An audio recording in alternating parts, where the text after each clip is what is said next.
Everyone, welcome back to our channel চাটনিস vlog. কেমন আছে সবাই? আশা করছি ভালো আছে। আমরা অনেক অনেক ভালো আছি। তো কেমন আছে সবাই? আশা করছি ভালোই আছে। তো আমি একদম রেডি হয়ে গেছে, দেখে বুঝতেই পারছো কোথাও যাবো।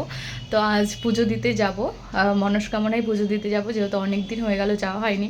আর এবছর যাওয়া হয়নি, তার জন্য ভাবলাম যে একটু পুজো দেওয়া হোক, আর কোথাও তেমন বেরোনো হচ্ছে না।